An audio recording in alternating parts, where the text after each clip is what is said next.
इस वीडियो में हम लोग सीखेंगे फैक्टर्स अफेक्टिंग SN2, जिसमें एक होता है आपको लिविंग ग्रुप, हम पढ़ चुके हैं पिछले वीडियो में, न्यूक्लियोफाइल हम लोग पढ़ चुके हैं, और एक होता है सॉल्वेंट, रोल ऑफ सॉल्वेंट, ये हमने पढ़ चुका है। अब हमें एक बाकी रह गया सबस्ट्रेट। तो सबस्ट्रेट में कैसे सबस्ट्रेट के नेचर पर rate of SN2 reaction depend करता है, इस चीज को हम इस वीडियो में सीखेंगे। ठीक है,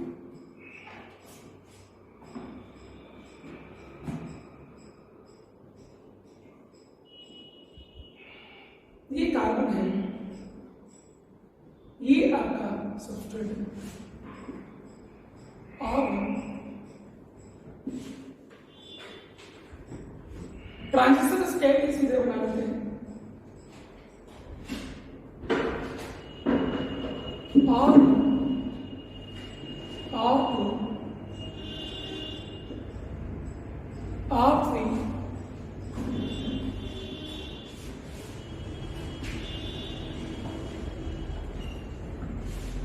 R1 R2 R3 R1 R2 R3, और यहां पर आप लगा दीजिए।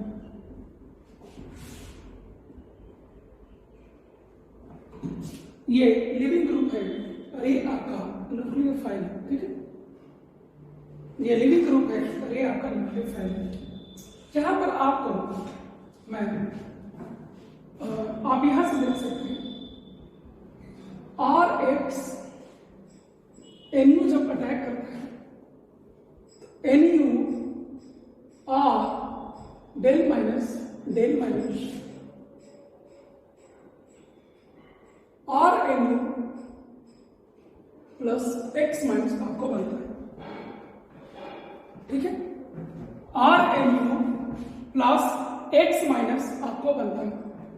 यहां पर ये जो आपका ट्रांजिशन स्टेट बना है, ये ट्रांजिशन स्टेट का अगर डायग्राम में देखें तो इस तरह से कुछ डायग्राम बनता है।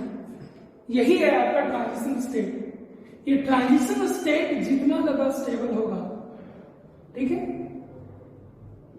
स्टेबिलिटी ऑफ ट्रांजिशन स्टेट जितना ज्यादा होगा, ये जितना ज्यादा स्टेबल होगा, ठीक है, इसका एनर्जी उतना ही लोअर होते चला जाएगा, और एनर्जी बैरियर कम होने के कारण, लोअर होने के कारण ग्रेटर नंबर ऑफ मॉलिक्यूल उस बैरियर को क्रॉस कर पाएगा, और इसी कारण से रेट ऑफ रिएक्शन आपका इंक्रीज कर जाएगा।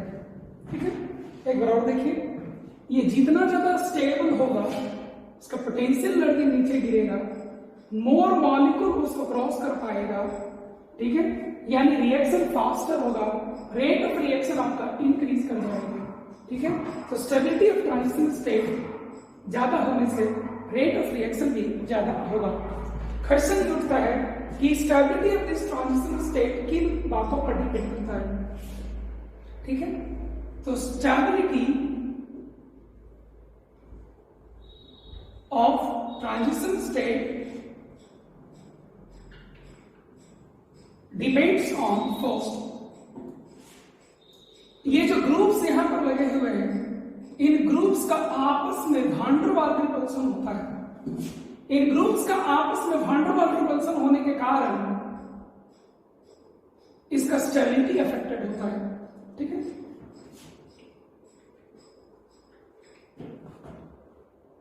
Van der Waals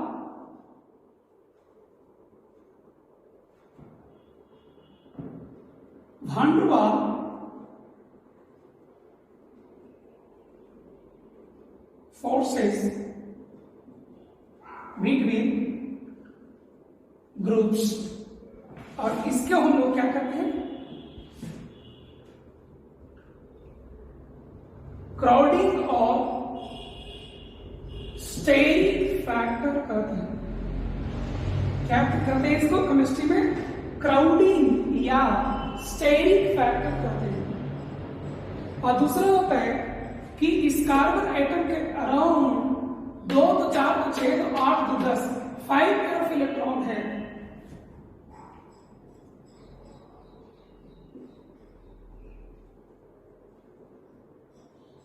repulsion between 5 pair of bonded electrons, इसको हम लोग इलेक्ट्रॉनिक फैक्टर कहेंगे। क्या कहेंगे इसको हम लोग?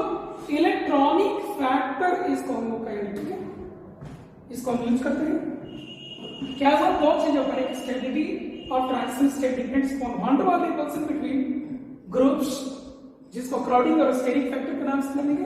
और दूसरा repulsion between 5 pair of bonded electrons, इसको हम लोग इलेक्ट्रॉनिक फैक्टर कहेंगे। इन्हीं को हम लोग वन बाय वन स्टडी करेंगे। ठीक है, ये हो या ये हो, ये दोनों जितना कम होंगे स्टेबिलिटी ऑफ ट्रांजिशन स्टेट उतना ही ज्यादा होगा और रेट ऑफ रिएक्शन आपका उतना ही ज्यादा होगा। ठीक है, तो इनको हम एक एक करके बढ़िया से डिस्कस करते हैं। पहले आप इसको नोट कर सकते हैं। बढ़िया है।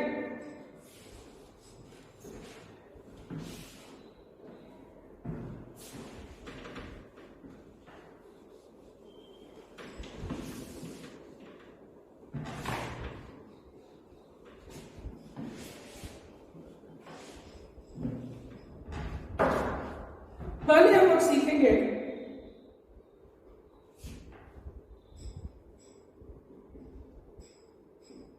Steric factor.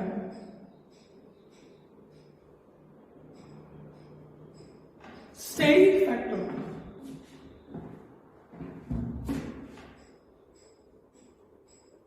स्टेरिक फैक्टर इसको हम कह सकते हैं। ठीक है, इसमें क्या होगा आपको कि आपका जो ट्रांजिशन स्टेट बना हुआ है, जैसे इसको आप देखिए R2, R1, R3,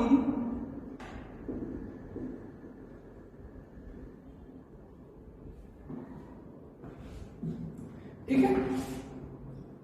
तो यहां पर आपको R1, R2, R3 ये जो है, ये जितने बड़े बड़े साइजेस के होंगे इनका आपस में रिपल्सन उतना ज्यादा होगा, और रिपल्सन ज्यादा होगा तो इसका पोटेंशियल एनर्जी ज्यादा होगा, स्टेबिलिटी कम होगा। ठीक है, तो हम लिखेंगे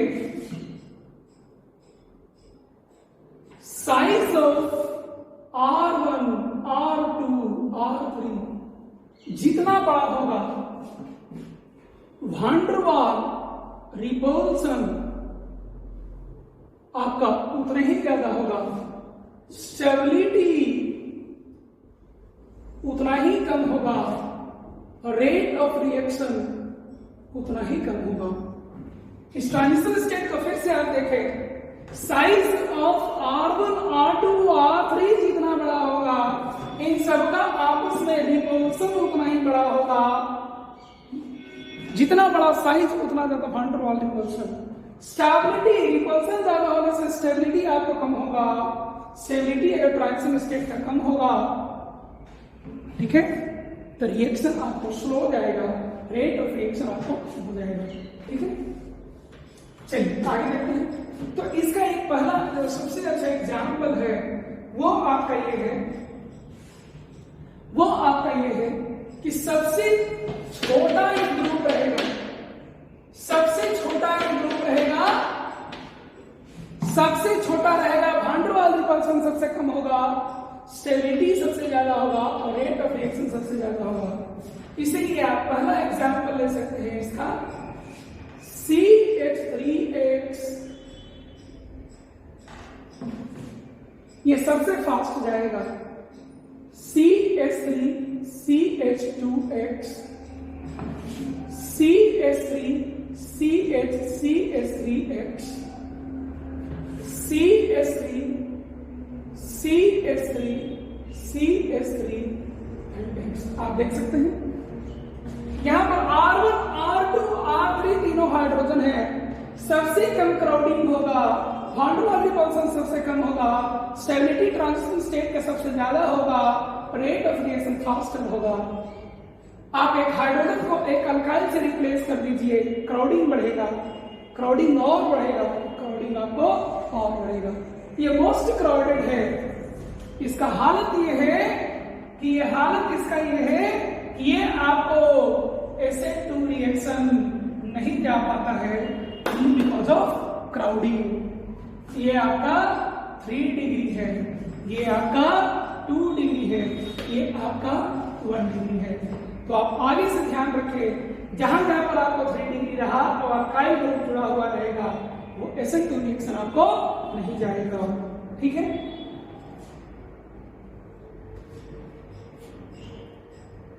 एक और बात, क्राउडिंग का इतना बड़ा इफेक्ट होता है, क्राउडिंग का इतना बड़ा इफेक्ट होता है कि अगर आपको ये दे दिया जाए CH3 CH3 CH3 CH2X, अगर आपको ये दे दिया जाए कि एक कार्बन है अल्फा कार्बन और बीटा कार्बन आपका 3 डिग्री है, आप देख लीजिए कितना ज्यादा यहाँ क्राउडिंग है ना। अगर आपको बीटा कार्बन भी 3 डिग्री हो जाए, यहां देखिए अल्फा कार्बन 3 डिग्री है, पहला कार्बन अल्फा कार्बन होता है, अल्फा कार्बन आपका 3 डिग्री है, इसलिए ये रिएक्शन नहीं गया। अगर आपको कहीं बीटा कार्बन भी 3 डिग्री हो जाए तो ये भी आपको SN2 रिएक्शन नहीं जाता है, ओनली बिकॉज ऑफ क्राउडिंग। समझ गए? तो क्राउडिंग कहां पर हमें देखना होगा? ठीक है, एलिफैटिक 3 डिग्री कार्बन में हमें क्राउडिंग देखना होगा। जितना ज्यादा क्राउडिंग होगा SN2 का रिएक्शन स्लो होगा, और क्राउडिंग का इफेक्ट तो इतना तक होता है कि आपको 3 डिग्री हो तो नहीं मिल जाएगा, अगर आपको जिस पर अटैक कराना हो उसके बगल में भी अगर आपको 3 डिग्री है तो वो भी आपको रिएक्शन नहीं जाएगा। ठीक है,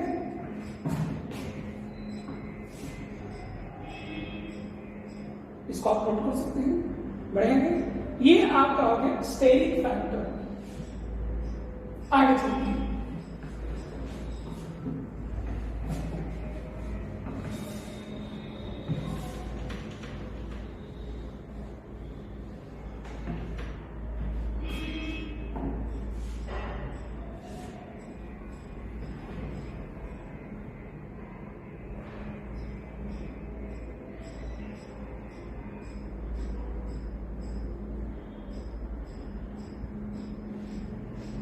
इलेक्ट्रॉनिक फैक्टर। आप देख सकते हैं कि यहां पर 5 पेयर ऑफ इलेक्ट्रॉन है, इनका आपस में इलेक्ट्रॉन बॉन्डेड हो या नॉन बॉन्डेड हो, वो रहते तो निगेटिवली चार्ज ही है, इसलिए इनके बीच का रिपल्सन काफी ज्यादा हो जाता है। अगर इस रिपल्सन को किसी तरह कम कर सके, ठीक है, तो इस ट्रांजिशन स्टेट स्टेबिलिटी को इंक्रीज किया जा सकता है। तो यहाँ पर रिपल्सन को आप कम कैसे कर सकते हैं? अगर R1, R2 और R3 में से कोई एक ऐसा ग्रुप मौजूद हो जो -M या -I शो करे, अगर R1, R2 एंड R3 में से कोई एक ऐसा ग्रुप हो जो -M या -I शो करे, तो वो यहाँ के इलेक्ट्रॉनिक क्लाउड को अपने अंदर ले लेगा और यहाँ के रिपल्सन को कम करेगा, स्टेबिलिटी को इंक्रीज कर देगा, रेट ऑफ रिएक्शन को बढ़ा देगा। मैं करके दिखाता हूँ। जैसे मान लीजिए कि कहीं पर इस तरह का केस हो, यहां मान लीजिए हाइड्रोजन है, यहां मान लीजिए हाइड्रोजन CH2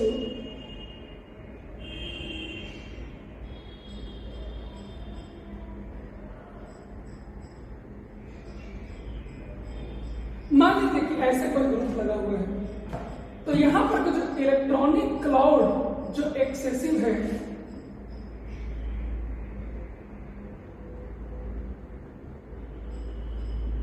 इस इलेक्ट्रॉनिक क्लाउड को यहां कंजुगेशन के जरिए स्टेबलाइज किया जा सकता है। और जब इस इलेक्ट्रॉनिक क्लाउड को यहां कंजुगेशन के जरिए स्टेबलाइज किया जा सकता है, तो इसका स्टेबिलिटी क्या हो जाएगा? बढ़ेगा, रेट ऑफ रिएक्शन आपको क्या हो जाएगा? बढ़ जाएगा। तो यहां से एक चीज सीखे कि अगर आपको यहां पर या यहां पर या यहां पर -M या -I अगर आपको मौजूद हो, -M या -I अगर यहां मौजूद हो, तो -M और -I आपको ज्यादा होने से स्टेबिलिटी ऑफ ट्रांजिशन स्टेट भी बढ़ेगा और इसीलिए रेट ऑफ रिएक्शन भी आपका बढ़ेगा। ठीक है, रेट ऑफ रिएक्शन भी आपका क्या हो जाएगा, इंक्रीज कर जाएगा। रेट ऑफ रिएक्शन आपको क्या कर जाएगा, इंक्रीज कर जाएगा। ठीक है,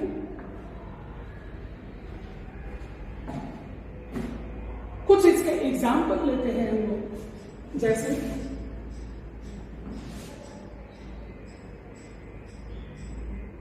एग्जाम्पल 1, जैसे आप इसको देखिए,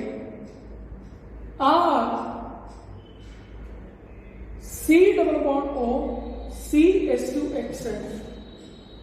R CH2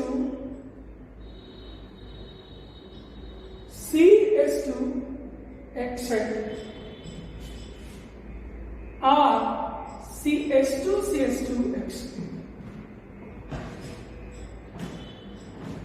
यहां पर ट्रांजिशन स्टेट बनेगा, पार्शियल नेगेटिव होगा, मतलब यहां पर इलेक्ट्रॉन डेंसिटी बढ़ा हुआ है।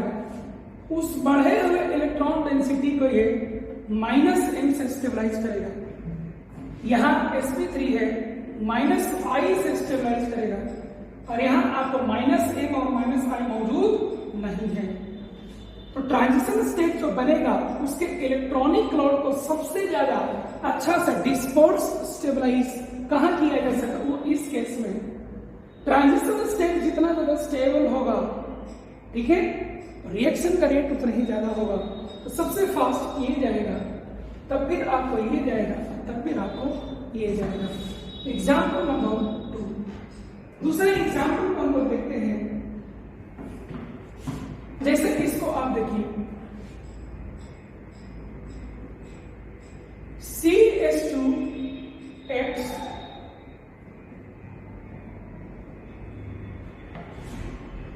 CH2X CH2X, एक में NO2 लगा दीजिए, एक में CH3 लगा दीजिए। ठीक है, अब आप इसको SN2 रिएक्शन करवाइए। आप एक चीज देखिए, ये जो ये भी बेंजाइलिक ही है, ये भी बेंजाइलिक है, ये भी बेंजाइलिक है।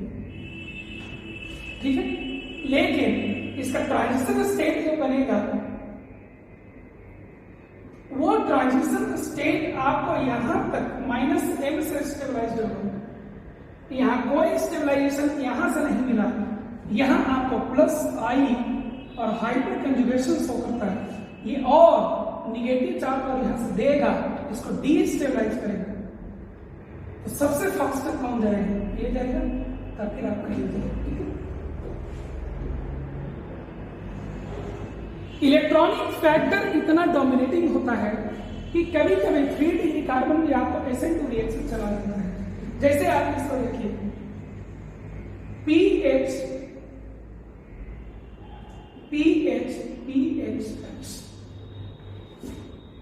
PHCH2X CH2 double bond CH CH2X।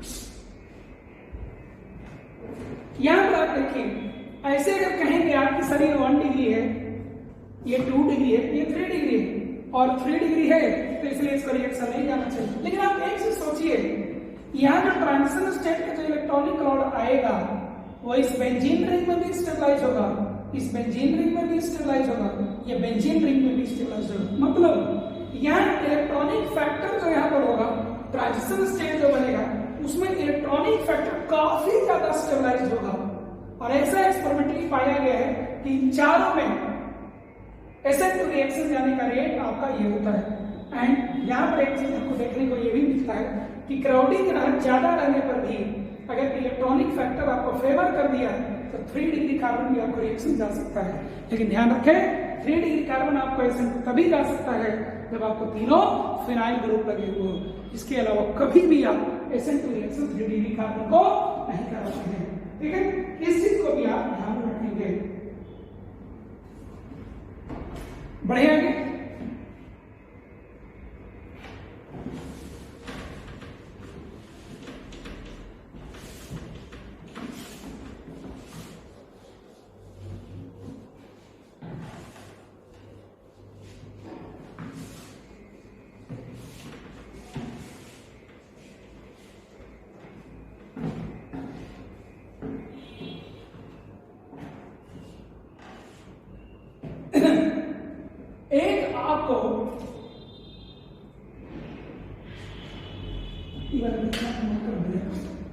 एक आपको जेई एडवांस में क्वेश्चन आया था जिसमें आपको crowding factor and electronic factor in दोनों को मिक्स कर दिया गया। ठीक है, तो ये आप ध्यान रखिएगा, ये आपको वेरी वेरी इंपॉर्टेंट है, ये आपको आगे भी एग्जाम में आ सकता है। ठीक है,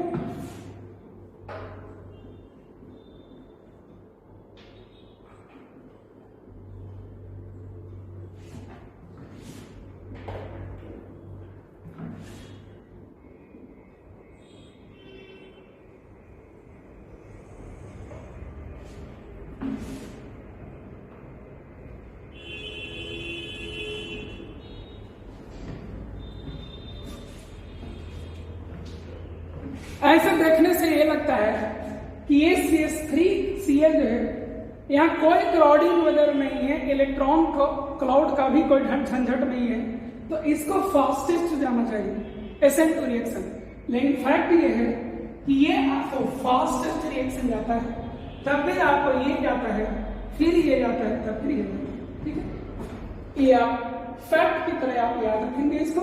ये आपको वेरी वेरी इंपॉर्टेंट है कि कई बार क्रूशियल क्वेश्चन में आपको डिसाइडिंग फैक्टर आपको मिल जाएगा। ठीक है, बढ़े। अब देखते हैं एग्जाम्पल। सबसे पहला एग्जाम्पल CH3Cl दिया हुआ है और इसका रिएक्शन करवाना है OH-। किससे रिएक्शन करवाना है? OH- से। आपको ऐसा लिखा रहेगा NaOH DMSO, ऐसे करके आपको क्वेश्चन लिखा हुआ है। आप एक चीज देखिए, आपको जो कुछ दिया जाएगा उसको जज करें। जैसे इसको देखने से आपको लगेगा कि ये 1 डिग्री सॉरी ये सुपर प्राइमरी कार्बन है, ये एक अच्छा स्टेबल कार्बोटाइप नहीं बनेगा, यानी SN1 ये नहीं जाना चाहिए। चलिए SN2 कम क्राउडिंग वाला जाता है, फेवर हो रहा है SN2 के लिए। ये SN2 में अप्रोटिक सॉल्वेंट यूज होता है, ये भी कहा SN2 जाएंगे, ये भी कहा SN2 जाएंगे। और NaOH स्ट्रॉन्ग अनायनिक न्यूक्लियोफाइल, अच्छा न्यूक्लियोफाइल है, ये भी SN2 जाएगा। यानी कि तीनों फैक्टर आपको कह रहे हैं कि हम SN2 जाने वाले हैं, तो आप SN2 करवा दीजिए। तो क्या करवाइएगा, ये आपको देगा OH-। इस OH- को आप बैक साइड से ले आकर के अटैक कर दिए। यहां हम जानते हैं कि कोई भी स्टेज में रीअरेंजमेंट आपको यहां नहीं होता है, और इसीलिए जब इसको अटैक करेंगे तो क्या बन जाएगा आपको CH3OH बन जाएगा। यहां पर कायरल कार्बन नहीं है, इसलिए OH राइट में लिखे या लेफ्ट में लिखे कोई फर्क नहीं पड़ता है। ठीक है, इसको मैं लेफ्ट में लिखा होता अगर ये कार्बन कायरल होता। ठीक है, एक और एग्जाम्पल लिखिए, एग्जाम्पल नंबर 2। जैसे इसको देखिए,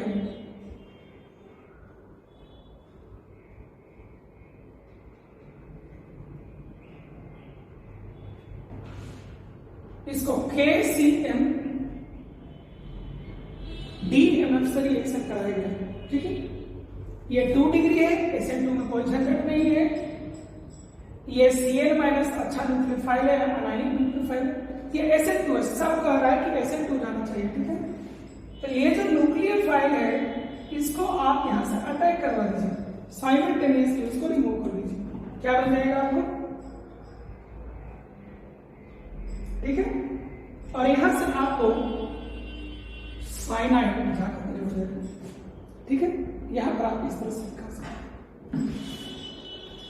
और कुछ एग्जाम्पल अगर आप देखना चाहें तो आप इस तरह से देख सकते हैं।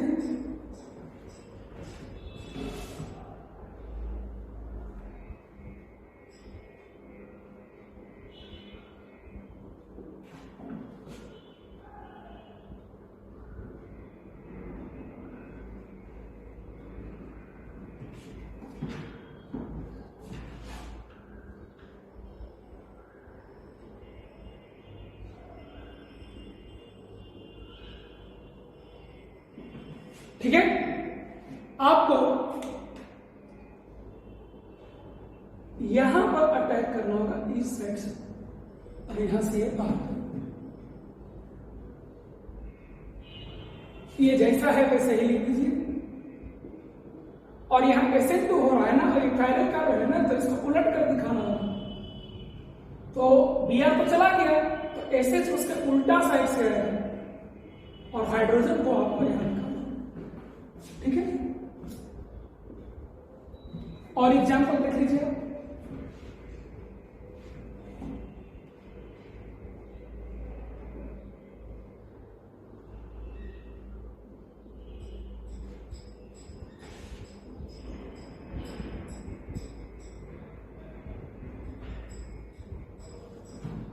मान लीजिए, ठीक है, इन्वर्सन होगा, ये Br है तो उसको उल्टा साइड से अटैक करना चाहिए, OH उसके उल्टे साइड से अटैक करेगा।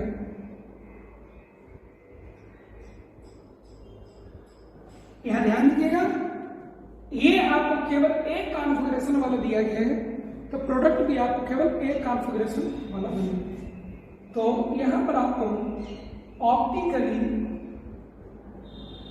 प्योर कंपाउंड ये भी है और ये भी, ठीक है।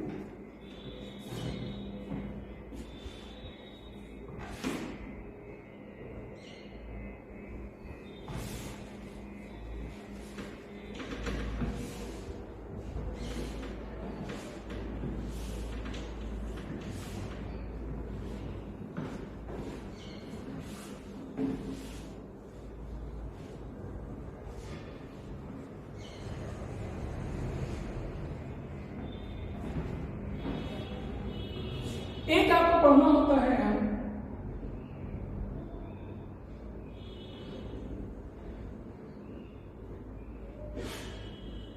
फिकेस्टल रिएक्शन। कौन सा रिएक्शन पढ़ना है आपको? फिकेस्टल रिएक्शन।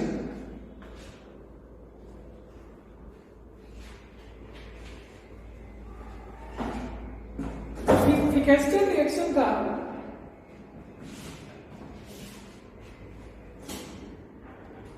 जनरल रिएक्शन ये है कि Rx का रिएक्शन, जहां पर X आपका क्लोरीन या ब्रोमीन हो सकता है, को NaI इन एसीटोन से रिएक्शन कराया जाता है। Rx, where X can be chlorine or bromine atom, is reacted with sodium iodide in acetone. You get Ri plus NaX precipitate। आपको मैं बतला दूं, ये आज ही मैंने आपको पढ़ाया है कि पोलराइजेबिलिटी इसका ज्यादा होने की वजह से, आयोडाइड आयन का पोलराइजेबिलिटी ज्यादा होने की वजह से ये आपको एसीटोन सॉल्यूबल होता है। क्या होता है ये? एसीटोन सॉल्यूबल होता है। और इसका जो X के जगह पर क्लोरीन या ब्रोमीन है, इसका पोलराइजेबिलिटी कम होने की वजह से आयनिक कैरेक्टर ज्यादा होता है, और इसीलिए ये आपको ऑर्गेनिक सॉल्वेंट में कम डिजोल्व होता है। ठीक है, तो ये आपको क्या होता है? इनसॉल्यूबल इन एसीटोन। ये एसीटोन इनसॉल्यूबल होता है। ठीक है, ये क्या है आपको? ये या तो आपको NaCl है या आपको NaBr। ठीक है, तो ये एक रिएक्शन यहां कराया जाता है। This is an example of acid reaction. ठीक है, इस रिएक्शन में क्या होता है? इस रिएक्शन में आपको क्या होता है कि ये सबस्ट्रेट और ये दोनों आपको एसीटोन में घुल जाता है। इसके बाद इनके बीच रिएक्शन होता है। क्या होता है इनके बीच में? रिएक्शन होता है। जब इनके बीच में रिएक्शन होता है, ये ऐसा होता है, ट्रांजिशन स्टेट इसका ऐसा होता है।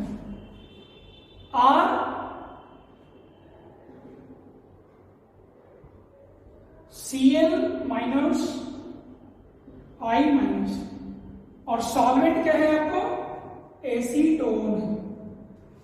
सॉल्वेंट कौन है आपको? एसीटोन है। जब आपको ये ट्रांजिशन स्टेट बनता है तो ये एसीटोन इसको लाइक करता है और इसको वो डिसलाइक करता है। ठीक है, इस ट्रांजिशन स्टेट में दोनों काम हो सकता था, ये बॉन्ड पूरा बन जाए और ये टूट जाए, या ये बॉन्ड आपको पूरी तरह बना ही रहे और ये बॉन्ड बन ही ना सके। ये दोनों काम हो सकता था। ठीक है, तो ऐसा होता है कि एसीटोन डिसलाइक क्लोराइड आयन, इसको ये डिसलाइक करता है। ठीक है, डज नॉट सॉल्वेट इट, इसको ये सॉल्वेट नहीं करता, इसीलिए इसको यहां दोस्त नहीं मिलता है, यहां से बाहर चला जाता है और इसी कारण से ये रिएक्शन आपको हो जाता है। ठीक है, इसका एक प्रिंसिपल का नाम भी दिया गया है। ठीक है, ली चैटलियर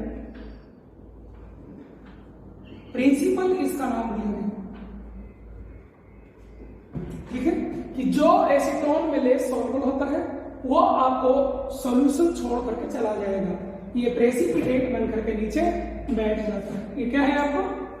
ये आपको प्रेसिपिटेट बन के आपको भाग जाता है। ठीक है, तो इसका एक एग्जांपल देखते हैं। इस एक एग्जांपल आपका ये है कि यहां अगर मिथाइल,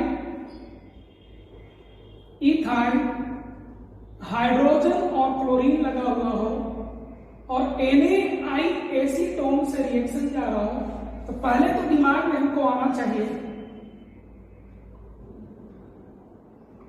कि ये फिगस्टन का एग्जांपल है, अब तुरंत हमको आना चाहिए कि ये तो SN2 जाएगा, तो ये इधर से अटैक करेगा और ये बाहर चला जाएगा, आपको बनेगा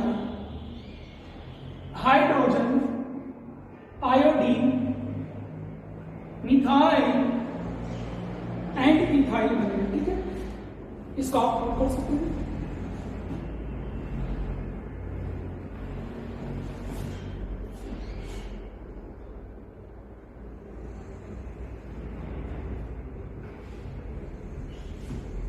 एक और इसका एग्जांपल देखते हैं।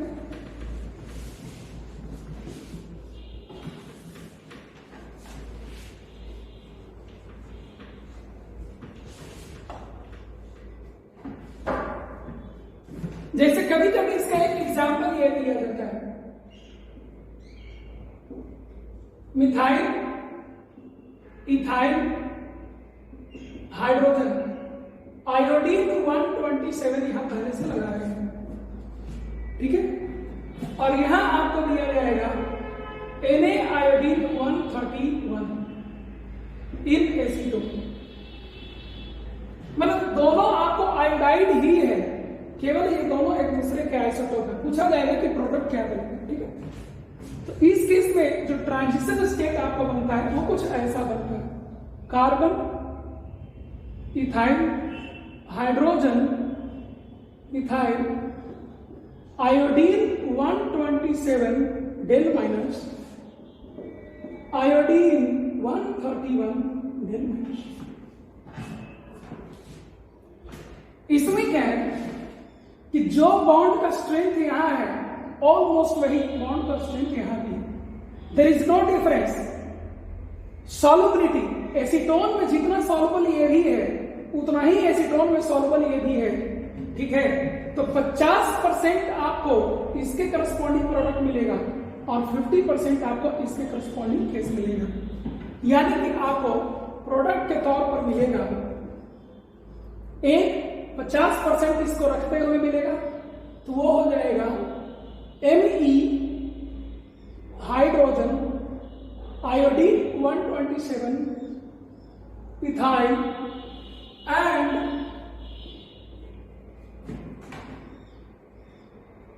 Me ethyl, iodine 131 hydrogen. ठीक है, ये आपका प्रोडक्ट मिलेगा और ये प्रोडक्ट जो आपको मिलेगा ये आपको 50% ये होगा और 50% ये भी होगा। ठीक है,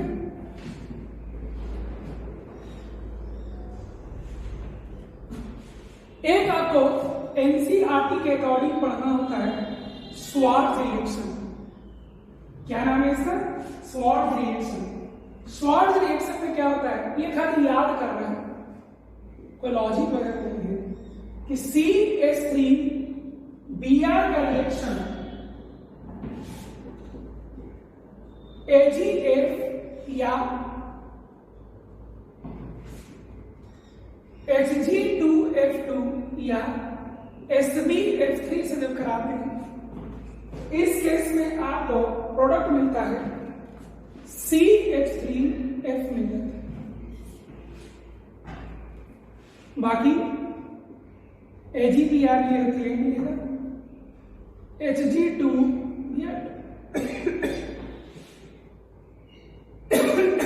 या SbBr3 करके आपको प्रोडक्ट मिलेगा।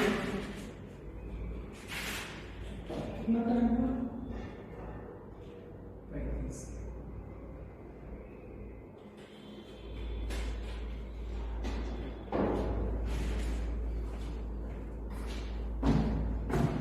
ये केवल आपको याद रखना है, आता बहुत कम। बढ़े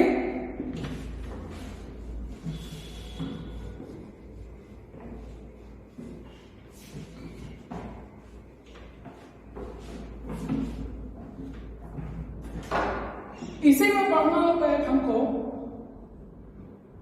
इंट्रा मॉलिक्यूलर SN2 रिएक्शन। क्या पढ़ना होता है हम लोग को? Intra molecular SN2 reaction. ये कब होता है, इसका कुछ फीचर लिखते हैं। It is much faster than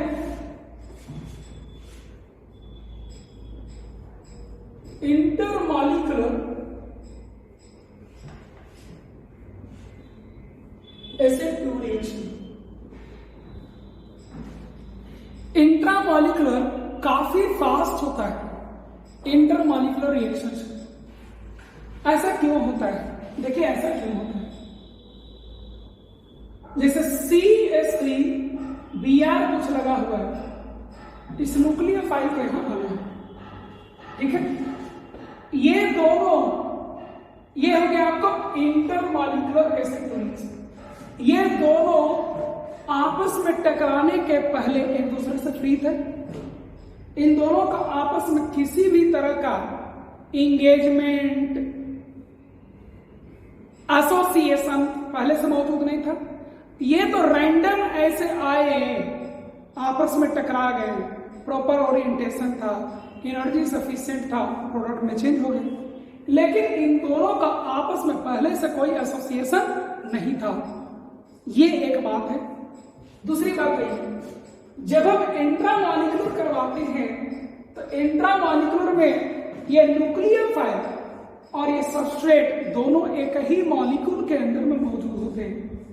जैसे मान लीजिए कि ये मेरा सबस्ट्रेट है पूरा, ठीक है, ये कार्बन है, ये हाइड्रोजन है, और यहां पर न्यूक्लियोफाइल आपको इस हाथ में न्यूक्लियोफाइल आपको मौजूद है।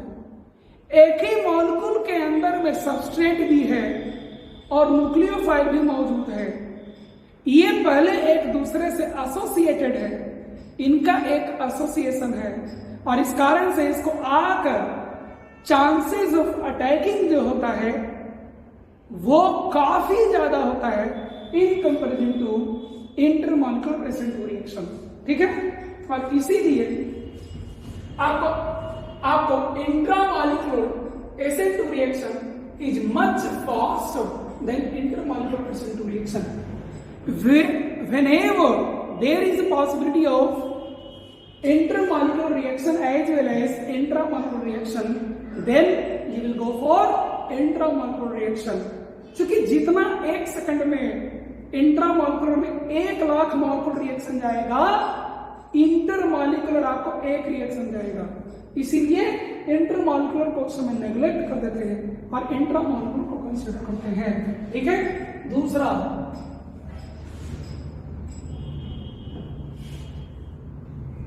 this is possible when both the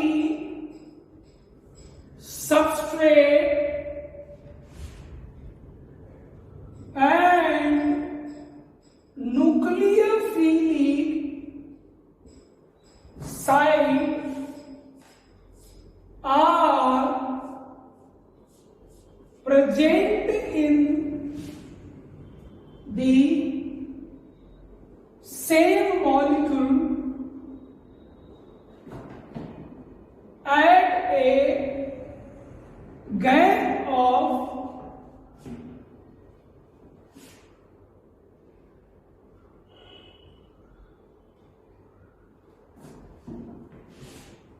4 or 5 carbon atoms, so that 5 or 6 membered ring can be formed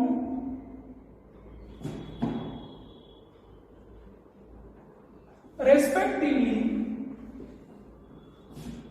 This is possible when both the substrate, alkyl halide part, and nucleophilic site are present in the same molecule at the gap of 4 or 5 carbon atoms, so that 5 or 6 membered ring can be formed respectively. ठीक है, मैं example आपको लेता हूं। जैसे आप इसको देखिए, OH 1 2 3 4 5 और यहां पर लगा दीजिए हाइड्रोजन। इसका रिएक्शन करवा दीजिए NaH के साथ। NaH क्या होता है? वेरी स्ट्रॉन्ग बेस है। ऑर्गेनिक केमिस्ट्री में जब भी आपको कोई रिएक्शन दिया जाए, सबसे पहले आप एसिड बेस रिएक्शन के बारे में सोचेंगे। ये वेरी स्ट्रॉन्ग बेस है, तो इसमें मोस्ट एसिडिक हाइड्रोजन को ये पहले ले जाएगा, तो मोस्ट एसिडिक हाइड्रोजन इसको यहां मिला, इससे वो रिएक्शन चला जाएगा, क्या बनाएगा? O - Cl। अब ये जो आपको बन चुका है, ये आपको न्यूक्लियोफिलिक साइट है। कितने कार्बन के गैप पर है? 1 2 3 4 5। ये आपको इस पर बैक साइड से अटैक कर जाएगा और आपको 1 2 3 4 5 कार्बन के गैप पर इसका फॉर्मेशन आपका हो जाएगा। ठीक है, ये स्टेबल मॉलिक्यूल होता है।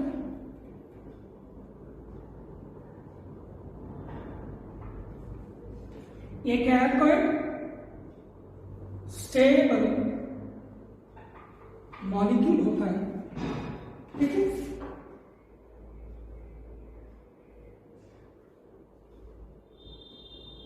और कोई एग्जाम्पल दे सकते हैं? ऐसे ही सब एग्जाम्पल रहते हैं।